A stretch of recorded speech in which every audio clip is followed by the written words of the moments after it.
Welcome to the Comic Binge. I am your host, Paul Herman. I will be joined shortly by Chris.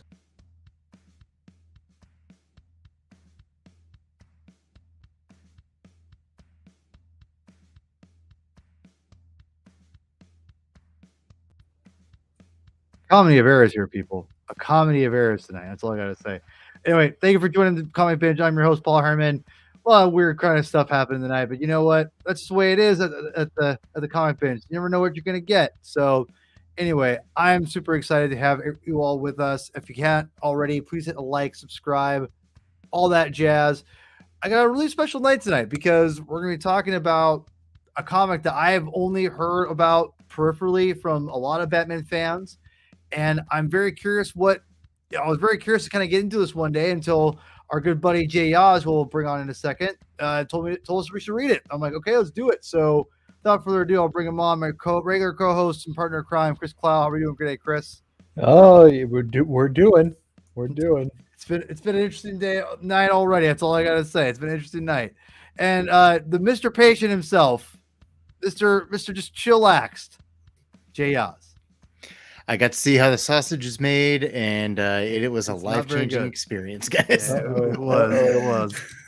It was. Remember, you signed an NDA, so yeah, exactly. It was the greatest sausage ever. I don't know where this metaphor is going. It's all good. It's making me uncomfortable. No, it's all good. It's all good. So thank you so much for coming on, man. I really appreciate it. And so we haven't done it. We haven't done a Gotham Night episode in a while, or a night in Gotham, I should say. Or it is Gotham Night. What am I thinking of? I don't even know my own titles anymore. So today we're going to be talking about Batman Adventures, the animated companion series to the very infamous and what would you say, the masterpiece or the goat of animated series, maybe of any maybe any animated series. I don't know. It's up there. I wouldn't argue. So yeah. I mean, yeah, it's true. But yeah, I'm interested to hear what you guys specifically think about the series, because again, with Batman the animated series, I love the animated series. I think it's great, but I don't know it. I haven't watched all of it, admittedly. It's because I dropped out after the initial whatever episodes, the initial first run of that, and then after it moved to WB, I didn't watch it. But I remember at the time, as we're all kids of the 90s, a lot of these cartoon shows like the X-Men, Spider-Man, they all had these companion series, right? But what made Batman unique was it wasn't an adaptation like a lot of the Marvel stuff was. The animated series was basically, I would say, it was its own stories, and what's really fascinating for that when I was a kid was I was like, I don't really care. I have the animated series and everything. I never really took it much time, but people always kept saying good things about it, and I was like, okay, whatever, about the comic book anyway, the Batman Adventures. So when I had you come on and you want to get on this, I was like, okay, cool, because I've never really read this comic book, so I'm curious. We'll give you the floor first. What was your take on? I guess you can talk a little bit about the animated series, but what got you into the comic? Were you into the cartoon first? Was it something you discovered much later? Like, tell us what your history with the animated series was, or the Adventures series. Anyway. Yeah, no. I was a fan of the show first. Watched it, watched it as a kid, and was in pretty regular rotation for my after school viewing and everything. Got the DVD box sets, like the original ones that were like, the blue, the purple, and then like the red one, and then that weird yellow and brownish mustard colored one for the new Batman Adventures. I got those when they were released about, like 20 years ago. Jeez, we're getting old, guys. We're getting way seriously. No, don't remind me, man. But then I actually that was when I actually first watched the entire series. I popped the DVDs in, and over the course of a couple of weeks just watched like every single episode. Loved it, of course, and everything. It didn't really get into the comic series until a couple years after that, when I first got an iPad and was like, oh, this is a great device to read comics on.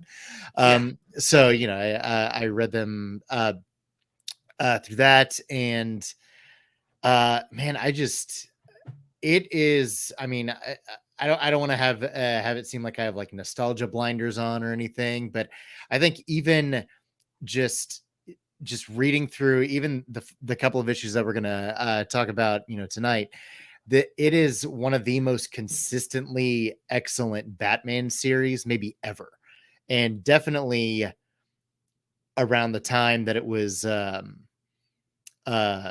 originally released in the 90s, when some really good Batman comics were going on. It was it at least could compare to the main titles, the the sidekick series like Robin and Nightwing, and even like Birds of Prey and everything. And like, to your point, Paul, what I love about it is that it wasn't just an adaptation of episodes of the show, but it also didn't read like failed scripts either. Like they couldn't get, like they came up with some ideas, couldn't get it past like, storyboarding or whatever. So like, well, let's just throw these, at the comic books to make a quick couple of bucks. They feel like stories that could very well have been scripts, but they didn't feel like they were second class stories for the series. That's one of the things I love about this. So let me get this straight. And so you actually didn't read this so much later, but because you were reading, I mean, I assume you're reading comics when these originally were coming out. Did they ever interest you at all? I mean, when this series was coming out, it started in like 92 or 93, somewhere around there. I wasn't as much into DC comics, and I was more into like X-Men and everything back then. But then when I actually started, getting into like Batman and everything, it was just kind of a blind spot. I really just wasn't necessarily. I mean, I think I was aware, but it wasn't a book that I was like, oh man, I need to read this. It wasn't until, a lot later when I realized not just, hearing acclaim for the series, but also how many different like follow-up series there are. Because there's the Batman Adventures, there's the Adventures of Batman and Robin, I think. Hang on about it. No, it's the Batman and Robin Adventures. Yeah, Gotham Adventures, and then Batman Adventures without the, which honestly, I always like to put it to that as maybe one of my favorite extended runs of Batman comics of all time. I just loved, it. I mean, it felt like a continuation of the series, but it also took the characters and everything in some new directions that were really interesting. Like Oswald Cobblepot runs for mayor, and there's a really cool extended subplot over a couple of issues where Bruce is undercover as matches Malone, and he teams up with a pre-Plastic Man Eel O'Brien. So there were just some really cool deep pulls and kind of reconfiguring of some characters, and some taking them in directions that you wouldn't necessarily think of, or in like the case of the Penguin, taking a story that had been done twice already and then doing it a third time, but still doing a pretty unique spin on it.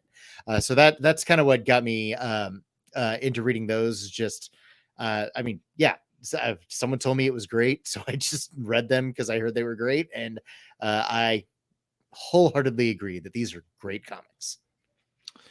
Yeah, we'll obviously break this down here in a few minutes, but Chris, what's your history with the series? Because again, kind of my same question to you. Did you read this when you were like watching the series, like cartoon, or did you discover these much later, like Jay did? It feels like either it seems obvious, but it seems like either you read it as a kid and you loved it because you were a diehard Batman fan, or you discovered it much later because you are a huge Batman fan and you always liked the animated series. You kind of one day you give it a whirl and you're like, these are actually pretty damn good. Summer of 1993, I was 4.5 years old, I think. And my parents and I went to, well, I don't know, I actually think it was my brother and my dad and I think my grandpa went camping at Yosemite in California, in the shadow of El Capitan. That's actually where I learned to ride a two-wheel bike. And there was like a little store on the campground for like sundries and other little things that you could pick up. It was sort of like a convenience store. And my dad saw the Batman Adventures #1 on a rack at that store, and he bought it for me.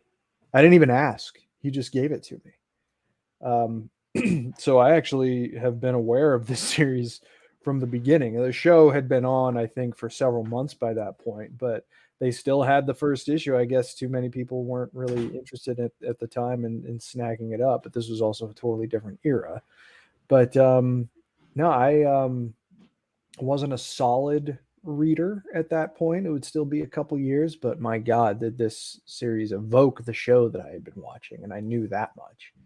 And then as I got older, uh, it's funny. I actually won. What was it? It was like a 50th prize in some kids WB contest where they actually sent me a new Batman Adventures action figure in the first 2 issues of the Gotham Adventures. And this was several years later. This was like 97, 98, somewhere in there. And I recognized even then that these were really cool stories. So by the time I became a comic book retailer, and we actually had quite a lot of these in our back issue boxes, I actually just went through and snagged them almost entirely. Uh, they've been there for years. They've probably been there since the series were initially published, and I consumed them ravenously just because they are such a truthful representation, not just of the characters as they appeared in the show. And there's parts of it that were descended from like the series Bible and things like that, but just really solid writing. Like not only did you have like Kelly Puckett and Ty Templeton in most of these issues that we're going to talk about here, but Scott Peterson, I think, is a vastly underrated Batman writer. I actually had the pleasure of having Mr. Peterson on an episode of Comics on Consoles because I'm not sure exactly how many people know, but he was the principal writer of a Batman video game that came out in 2003 called Dark Tomorrow that Ryan Haas and I know very well. It's not a great game. I think Ryan has a greater affinity for the actual game experience than I do, but the story was excellent. And it was written by Scott Peterson. So I got to talk to him about that on the 5th episode of Comics on Consoles. And he was a DC editorial office liaison. So he worked with the animated series guys quite a lot. Told me a fun story about being in the room when Chuck Dixon thought up Bane. And Whoa. just like a really great guy who totally gets this character. He also served as an editor, of course. So his Gotham Adventures issues, I cannot recommend enough. Like I hold them in very high esteem with any Batman story that you could ever read. That's how strongly I feel about them. But these issues, they definitely kick things off on the right foot.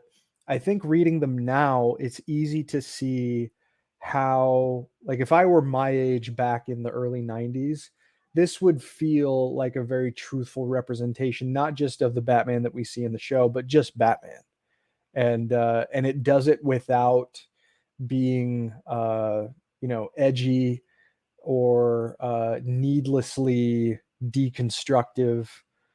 They're just fun Batman stories. They're fun 22-page Batman stories with characters who feel truthful, plots that are tight, and a varied population of villains. And I can't recommend this series enough. If you haven't read it, or the succeeding series like Batman Adventures or Gotham Adventures in particular, most of that stuff, I think, I haven't checked Gotham Adventures, but I think most of it is on DCU Infinite. And dive in and have fun because we had a lot of fun with this. Yeah, so I guess let's get into the first issue here, and I want to say really quickly that when I when you told me to read this comic book, Jay, I was like, yeah, because I've always heard really good things about it. Like I remember always hearing like they're really fun. And you even told me, you said that they're very super easy to read, like they're so quick. And usually when that happens, there's if it's like very condensed and it's meant for even more younger a general audience, but even aimed at even a younger audience. Because it never feels like it's playing down to the audience as far as like where it's going for is for children. um, but at the same time, like I was expecting a little more like it's still like that, but the stories are so quick and dense, but yet there's so much going on on them.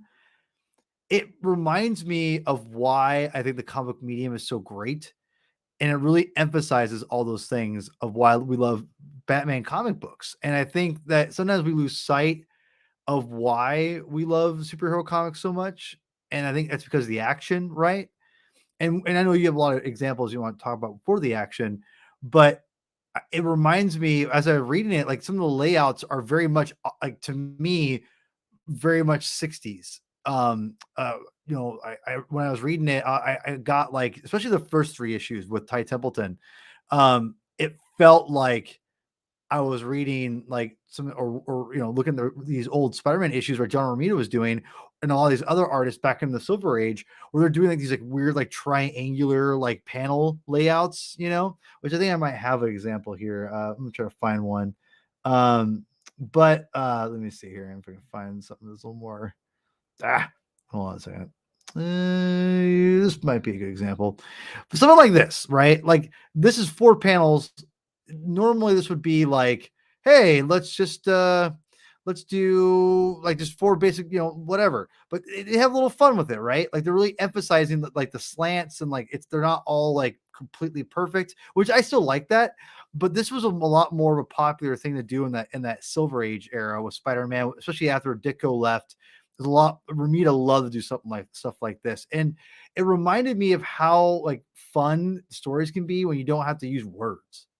And I know it seems kind of weird to say, and I know people kind of criticize other writers when don't put a lot of words in their books, and I think it's sometimes can be a valid argument, but I think this was a great example of like you don't need the words all the time, and it really does help the comic flow and really it really just shows you how great the medium is because you get so much and without having to say a lot, right? But the words are never you never feel like you're getting too much dialogue. It's like the perfect amount of dialogue, in my opinion.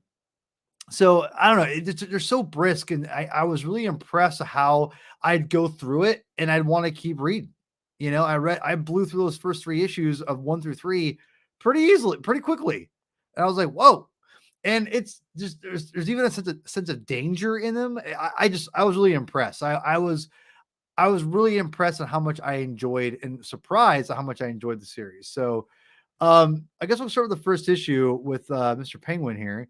Either one of you want to take it away from here about just kind of break this issue down a little bit? Jay? Oh, Jay, can you hear us? Uh-oh. Sure, yeah. Oh, First off, welcome, Paul, for recommending this. Oh, yep. I got a little spotty connection. Can you guys hear me okay? yeah. All right, cool. First, you're welcome, Paul, for recommending this. Thank you. Everything. Yeah, I mean, to your point, also just writers don't just write dialogue, they write the flow of the story and everything. So that was a great point about, in this case, Puckett, Kelly Puckett. I don't want to say it like talking down like it's a lesser job, but it's the writer trusting the artist to be able to convey the meaning that he has written in words in wordless panels. So I mean, the series is filled with it, especially this first two, which just kind of kicks off with Batman. Hang on a second. I've got this really cool old trade that I found once for like $5, in addition to newer trades here. So I'm going to be flipping back and forth through this. So the first issue actually starts off appropriately enough with Batman attacking a like a criminal, but then we cut to Titus where he's just kind of conversing with a bunch of his goons, and it's kind of fun because one thing I like about Penguin is that he, got these grotesque, exaggerated features, but he still very much wants to be part of high society and legitimate, business, let's say, and crime, which is a lot of what this specific issue is about. Is him kind of and has his lackeys learn word each day so that they can just kind of keep from being what's the exact phrase he knows. He says, "Here we believe that being a criminal is to try to improve yourself. So every day we each learn a new word because, as we all know, they all chime in." So they're doing this just like a fun little action, kind of shows Penguin's pretensions about himself and how he feels doing is a higher class of crime, but also he kind of snaps at one of his lackeys there because they call him out on defining a word incorrectly when all of a sudden a mysterious package and one of the great gags here is it's like the interactive TV, and we can kind of tell who it is in silhouette, but it's supposed to be a mystery. But it's actually the Joker, and we find this out, and someone turns the light on, and then the Joker just snaps at him and shoots him, and he's like, "Well, for is out a plan for the Penguin," which leads the Penguin to start formulating how he can rob some banks. And then I know that you tweeted about this the other day, Paul, when I kind of figured that it hooked you, and burst through the window in Penguin's hideout. Uh, uh, I guess this kind of shows you that the series, even though it's meant for kids, it all ages, doesn't talk down to its readers, even though it can be read by pretty much anyone. And it truly means business because that is just a amazing shot of Batman just jumping through the glass. Do you have that up there as an example?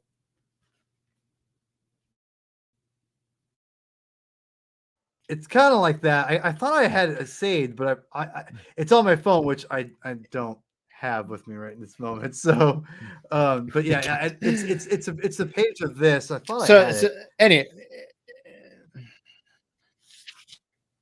anyway, with that beat by beat is pretty much the Penguins. Batman, obviously knows that it's him, but he's confused. It doesn't quite match the Penguin's normal MO. So he figures he's some other sort of angle to this that he needs to figure out. Which is laid in a great scene in the Batcave between Batman and Alfred, which this series is also just ripe with. There's tons of great inner character moments with Batman and Bruce alike. In fact, Bruce kind of gets one of the big story beats a little bit later when there's like a charity ball. The Penguin's supposed to be honored as the highest donor, but then immediately afterward, when he's trying to thank them for it, Mayor Hill, I think that's who it was. He says, "Oh wait, I just got word. We need it back." Snatches it from Penguin and gives it to Bruce Wayne, who donated $2 million. That was just kind of a funny gag, just to show the Penguin there. Then, of course, that Batman did this as a trap. Bruce did this as the Penguin and all of the goons. They're robbing another bank. That leads to an ending that is kind of a cliffhanger. But what I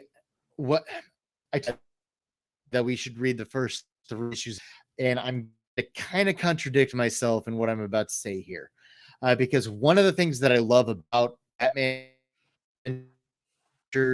comic is that pretty much every issue is just a standalone single issue story, can be taken in, ingested.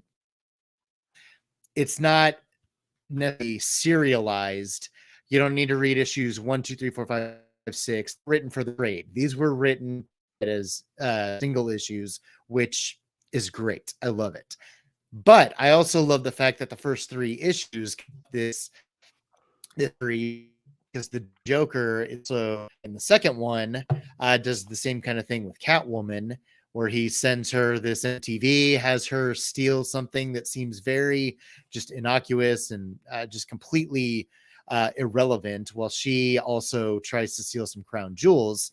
And then in the third issue, we finally find out why the Joker wanted them to do this. So it's kind of like a lot of the DC and Batman comics from like the 70s.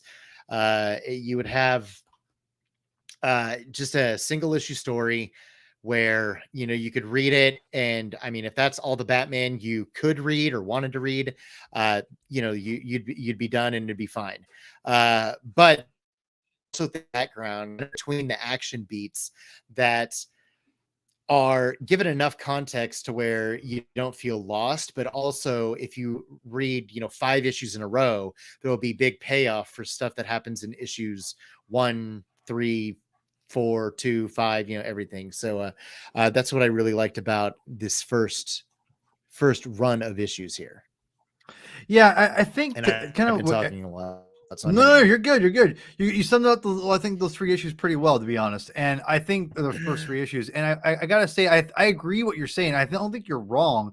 The one thing I will say is, I think that they are standalone, even though they're all connected. Those first 3 issues, I will say, I think you're not wrong that they are standalone, because they read individually very, very well, and they're very much their own, like their own nature. Like they're tied all together. They're all kind of led the same way, because you've got the Joker instructing them on the first 2 issues. The difference is that they're such isolated from each other that you could like jump in and read issue 2. Like if I went and read issue 2 right now without reading issue 1, I would never ever be lost. I would know exactly what's going on, because we know that Catwoman is doing something for this guy. And so that's kind of the thing about it that I would say that makes it, I think, like you're saying, you can read these all individually and you don't have to worry about anything. So it's really interesting how they are able to construct these issues a certain way that is letting the reader be like, oh, you're getting something out of it by being a regular reader, but you're capturing the people who are just kind of picking it up off the rack like back in the day and saying, oh, what's this? Oh my gosh, because every issue is, like Tom DeFalco said, every issue is somebody's first issue. It's reality. So you have to tailor the issue around that aspect, which I think has been, honestly, it's gotten away a little bit. But that being said, I was really impressed with how they flowed, how much fun they were, and they're in the same vein of the previous animated series without being just complete, like you said, just throwing away scripts like, oh, this isn't as good as the other one, so let's just do that. So I don't know. I really liked what we got from these first 3 issues, and again, Ty Templeton's artwork is just woo. It's good, and I know the other guy is good too. We'll get to him in a minute, but I was amazed at how like the layouts and how there's so much expression in Batman without having to use dialogue. It is super, super impressive. So, I walked away being like, man, like people talk about where comics for kids. I mean, and I even put on the thumbnail for this episode. And for people who are looking for comics for their kids, go buy these trades, go online, go show them digitally what this is, because these are so perfect for kids and they are interesting.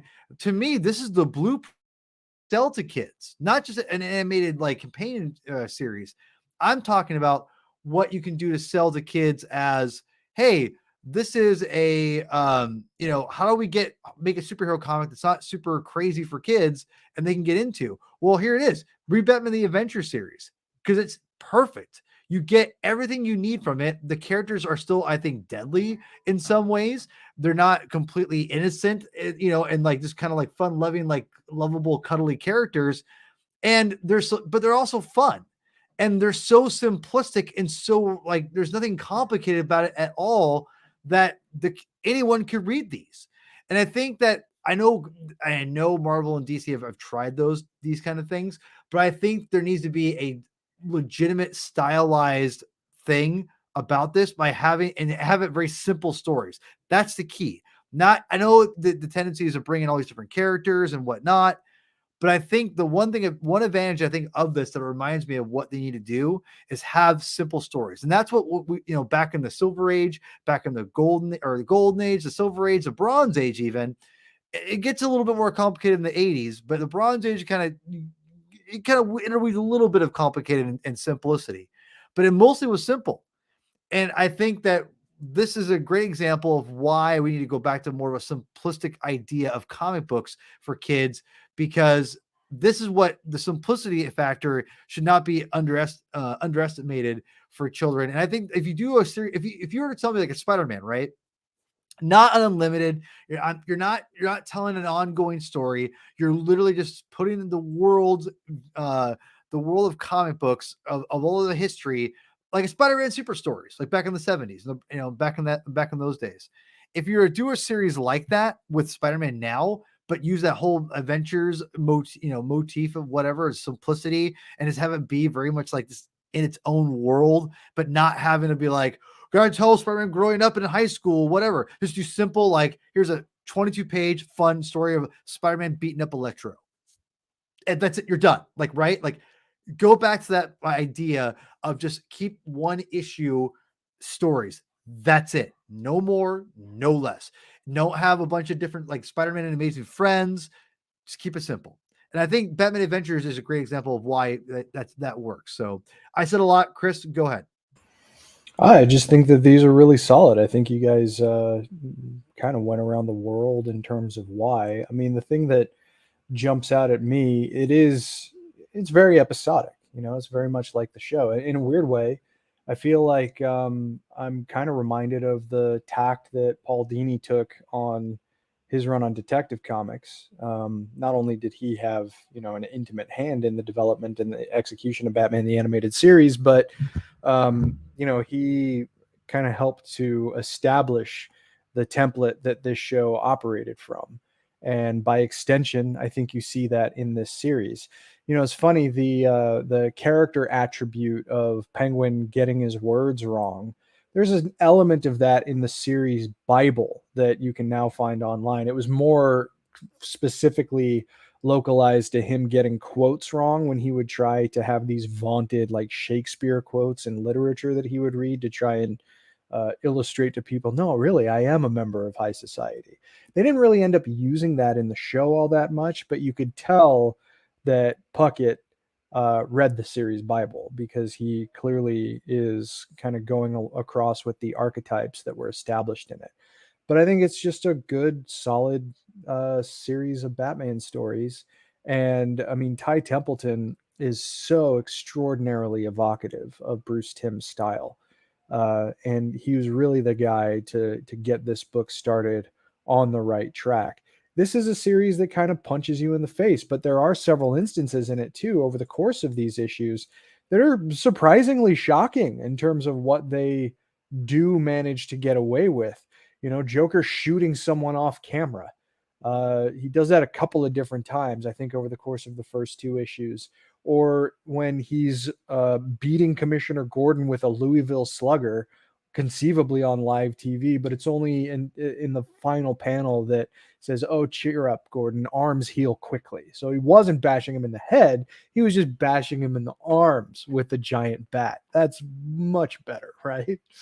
But I love how it does exactly what the show did.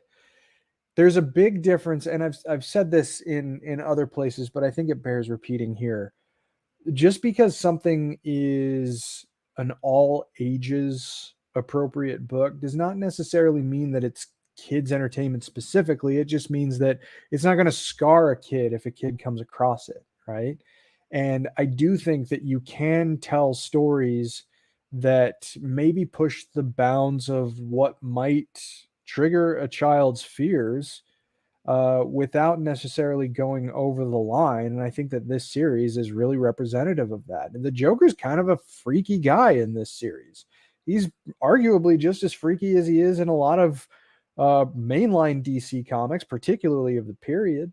So, I don't think that a book that is designed to be absorbed by all ages should disqualify it from being absorbed as legitimate Batman stories, because that's exactly what they are. It's just, if a kid manages to, if your child walks behind you and catches a page while you're reading one of these books, then it's just not going to be that big of a deal, And I mean, I think that that's true of a lot of entertainment that is designed to be absorbed by all ages. I don't know. Jay, do you have any thoughts about that? Yeah, I mean, yeah, definitely. I mean, it's accessible without being condescending. It doesn't. I said it Yeah. earlier, but it doesn't talk down to the audience. It's simple in that there's clear cut stories, clear cut motives, clear cut action. I mean, everything is there on the page, but I mean, there's still depth to it, but it's not anything that's going to get going to fly over the heads of a kid, but it's also not going to bore adults. Because I mean, look, we're Yeah. three guys here, spend a Tuesday night talking about comics. I mean, it's something that we can all enjoy on different levels. And I mean, even to your point, it still nails the characters. You've got Penguin, trying to be this high class criminal while making a fool of himself in the process. But then Joker beating Commissioner Gordon on live TV.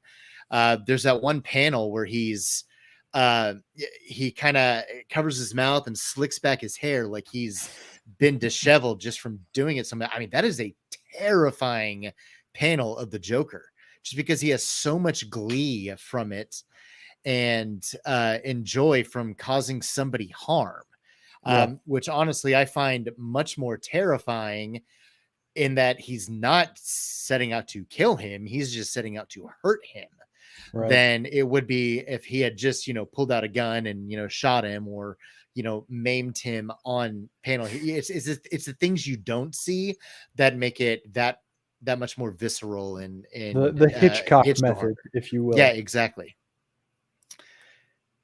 Precisely. Yeah, I think that's well expressed. I mean, there's something. I mean, a lot of it has to go back to the original character designs. That those deserve a lot of credit when it comes to this. But the framing in the book, in several instances, appears to be more generally frightening than a lot of the framing we got for the Joker in the show.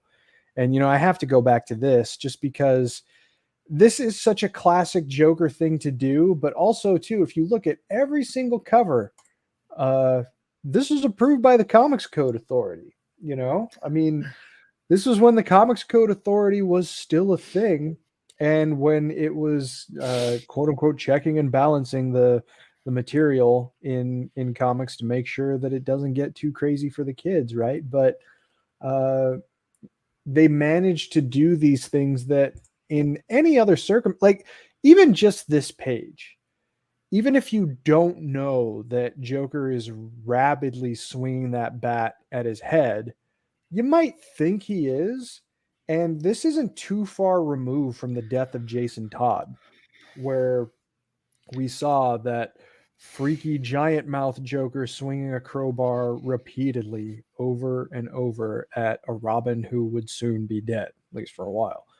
And so it's kind of strange to me. I guess, well, maybe that's giving it too much. It's not strange as much as it is surprising that this is so evocative of kind of a hyper violent Joker that we certainly got used to over the years leading up to that point. But it does not shy away from from getting a little bit darker. You know, it's one of those things. It just reminds me of that time that Jack Nicholson was giving an interview about playing the Joker, and one of the things that endeared him to the 1989 movie was that they wouldn't brighten it up for the kids. You know, and this kind of comes across the same way. So I certainly applaud the ability to get the pure version of the character across without doing so in a way that that maybe scars children for life. You know, that swing Yeah, and wasn't at his that head. that that page that you just had where it had the Joker and like the people reacting in horror, and Batman's just standing there staring, Yeah, knowing he can't do anything about this right now. That yeah, sells that moment more than anything. mhm, Because it's a great illustration of Batman, period. It just that yeah, classic silhouette he has with the ears. The ears always have to be, both of them have to be appearing at the same time, no matter what. That was also part of the series Bible. But I mean, he's just standing there, grim face. You can't see his eyes, but even with the white pupils of or the lenses of his mask, you know exactly what he's thinking. Like, yeah, he's helpless at this moment. He's helpless to help Jim at this moment, but he knows that he needs to do quick to figure this out. So he's probably already formulating his plan. yeah, So that again is a testament to Kelly Puckett writing such a great script that Ty Templeton, could illustrate multiple panels with no dialogue and still tell as much of a story as the dialogue itself does. yeah, absolutely. And I mean, the storytelling I think is another really critical part of this, and it's one of the things that makes these all of these issues just so eminently readable. Like, it doesn't hurt that they're generally pretty short and that they're pretty breezy reads, but I think it doesn't hurt it that it is descended from a different kind of sequential art medium already. So it makes the jump to the comics page extremely naturally. Like, there is such little friction between making the jump from the series and making the jump into a sequential art comic where you are the one who's actually flipping the frames around.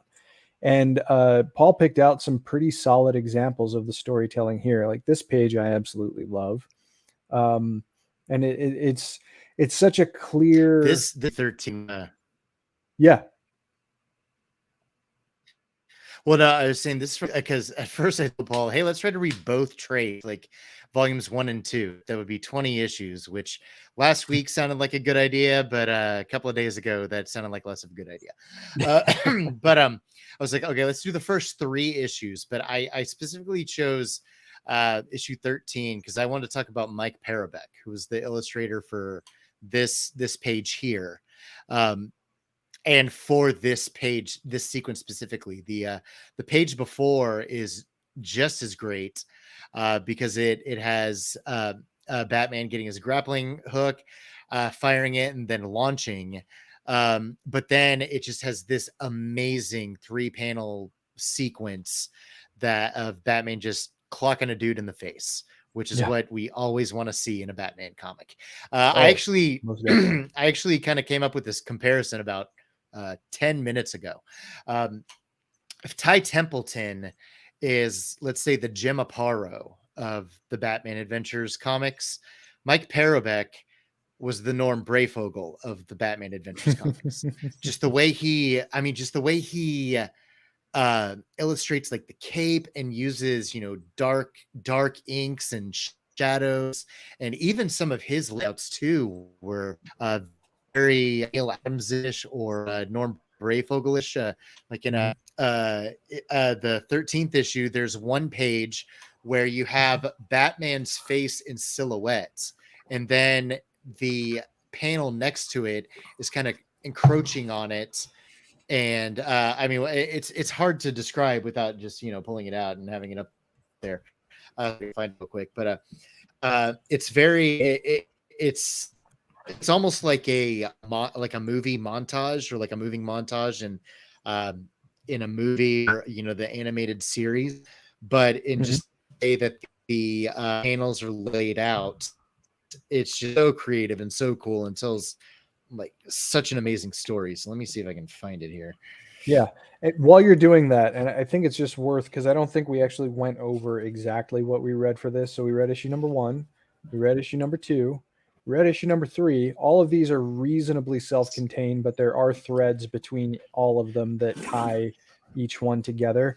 And I'm a particular fan of the cover of issue number 3 because I just have a thing for when the actual cover image shows up in the story. That's surprisingly rare, but it happens here. So I was kind of giddy when I came across it, and I was, because it's been so long since I've read these issues in particular. And then we jumped ahead to issue number 13, and the lady that is engaged in a lip lock with Batman right there is Talia al Ghul.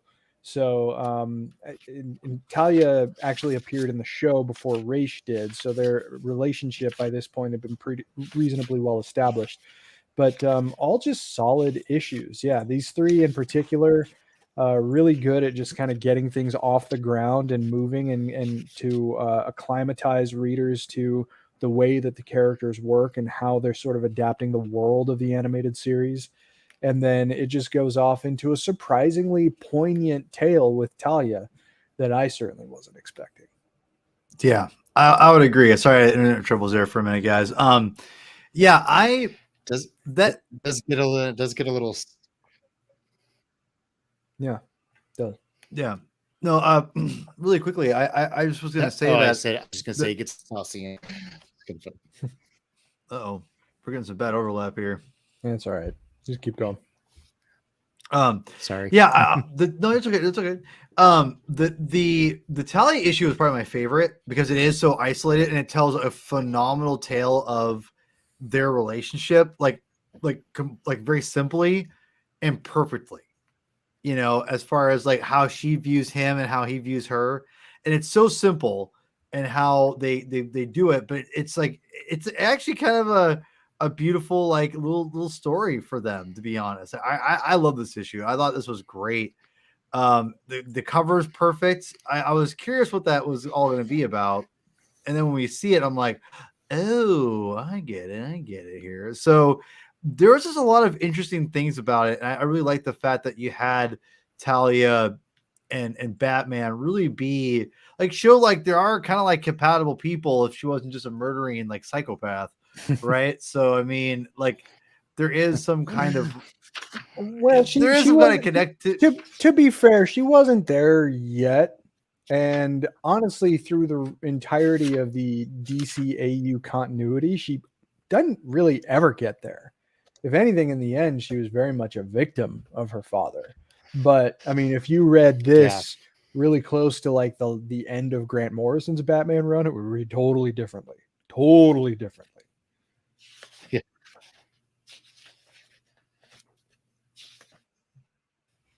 Yeah, so yeah, I think like as we wrap up here, I think these issues are super good. Again, if you have children, I think these comics are definitely worth picking up and super super easy to read and super awesome. Yeah, I don't know, Chris. What do you think these are good good kids like all ages comics for Oh everyone yeah, to read? absolutely. That was one of the things that we were talking about while you were sorting out your connectivity problems, is that the fact that these are all ages comics should not dissuade even the most hardcore of Batman fans from reading these stories, because they're just good, solid, character driven issues that are breezy reads. They're really evocative of arguably the most definitive adaptation that has ever been committed to any medium for Batman.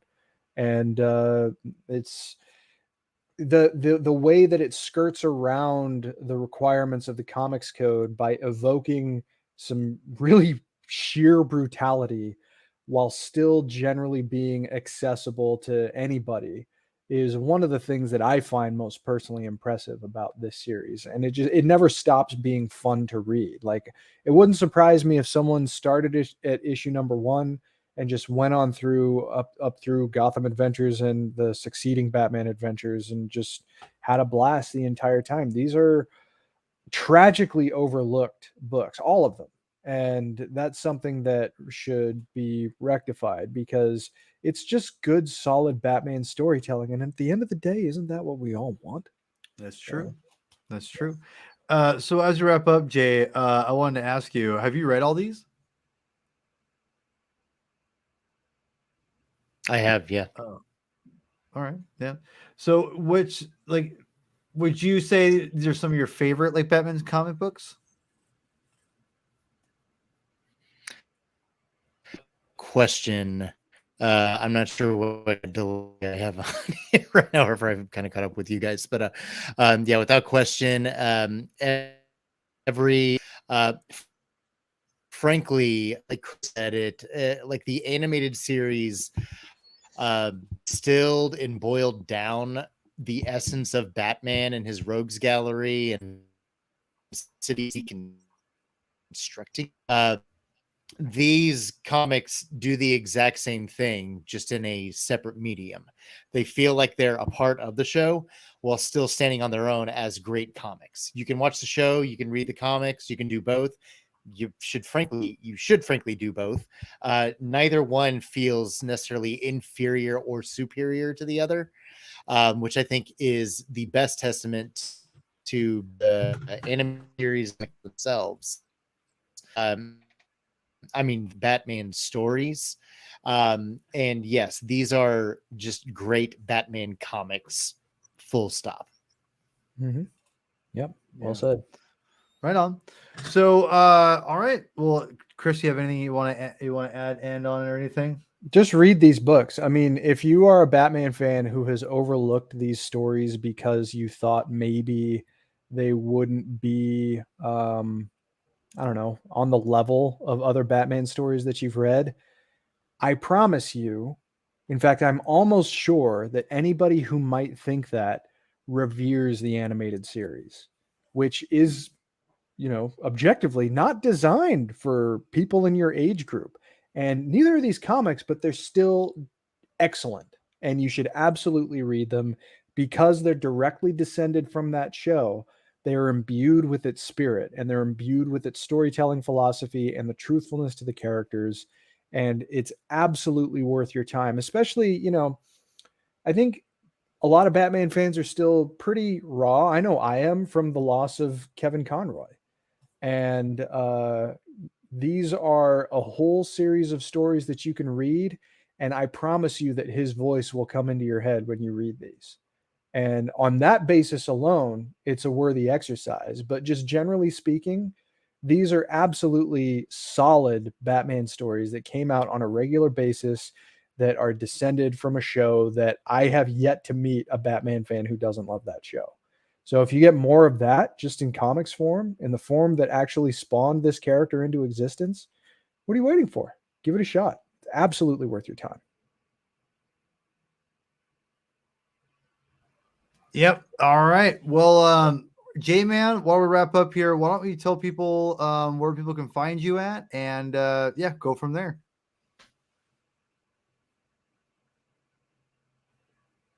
Must be having a Yeah, massive just delay. here, just at JAYWS. Sorry. At No, it's okay. It's okay. JAYWS, Twitter and Instagram. Yeah, I'm trying. Sorry, guys. It's probably a okay. computer, but whatever. Twitter, Instagram at JAYWS.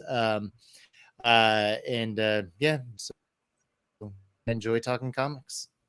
Yeah, man, that's right on, man. Thanks for coming on, man. Yeah, Appreciate it. Yeah. Great. Chris, sir. Is also Oh yeah.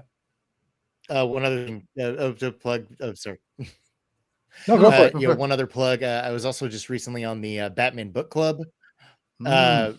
Ryan Lau does the Batman Book Club. Great show. We talked about the Untold Legend of the Batman.